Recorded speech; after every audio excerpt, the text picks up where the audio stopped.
মালয়েশিয়ার শ্রমবাজার পুনর্নির্ধারণ ও নতুন কাজের ভিসা চালুর বিষয়ে 2026 সালের জুনের শেষ সপ্তাহে অত্যন্ত গুরুত্বপূর্ণ কূটনৈতিক অগ্রগতি হয়েছে।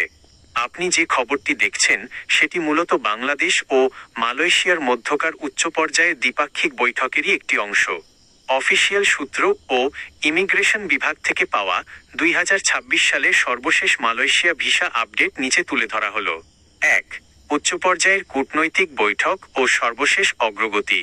চলতি বছরের জুনের শেষ সপ্তাহে 21-22 জুন বাংলাদেশের উচ্চ পর্যায়ের সরকারি প্রতিনিধি দল মালয়েশিয়া সফর করেছেন এবং দেশটির প্রধানমন্ত্রী আনোয়ার ইব্রাহিমের সাথে দ্বিপাক্ষিক বৈঠক অনুষ্ঠিত হয়েছে। মূল এজেন্ডা: এই সফরের অন্যতম প্রধান এজেন্ডা ছিল বন্ধ থাকা মালয়েশিয়ার শ্রমবাজার পুনরায় চালু করা এবং মালয়েশিয়ায় থাকা অনিয়মিত বা অবৈধ বাংলাদেশি কর্মীদের আইনি প্রক্রিয়ায় নিয়মিত করা।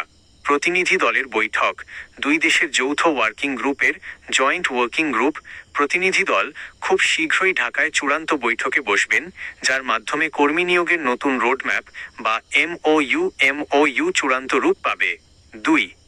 অফিসিয়ালি কাজের ভিসা, কলিং ভিসা সংক্রান্ত আপডেট। কবে খুলবে? মালয়েশিয়া ইমিগ্রেশন ও সংশ্লিষ্ট জনশক্তি সূত্র অনুযায়ী সাধারণ কর্মীদের জন্য নতুন করে কাজের ভিসা, কলিং ভিসা ইস্যু করার প্রক্রিয়া চূড়ান্ত পর্যায়ে রয়েছে। সবকিছু ঠিক থাকলে 2026 সালের শেষের দিকে, সম্ভাব্য নভেম্বর, পুরোদমে নতুন ভিসা ইস্যুর কাজ শুরু হতে পারে। খাত ভিত্তিক কোটা: মালয়েশিয়া সরকার ইতোমধ্যে বাগান, কৃষি, নির্মাণ এবং খনিসহ মোট 13টি খাতে বিদেশি কর্মী নিয়োগের জন্য কোটা সংস্কারের ঘোষণা দিয়েছে। 3.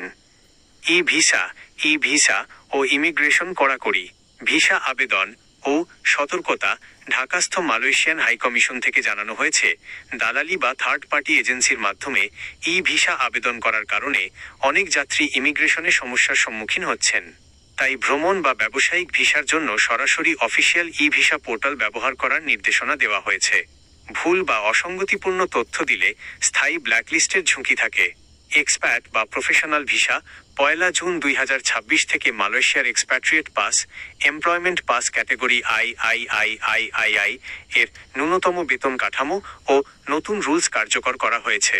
জরুরি যাত্রী সতর্কতা ও পরামর্শ: যেহেতু কর্মী নিয়োগের চূড়ান্ত ওয়ার্ক অর্ডার বা বিএমইটি ক্লিয়ারেন্স এখনও আনুষ্ঠানিকভাবে শুরু হয়নি, তাই কোনো অসাধু দালাল বা এজেন্সির প্রলোভনে পড়ে অগ্রিম টাকা বা পাসপোর্ট জমা দেবেন না।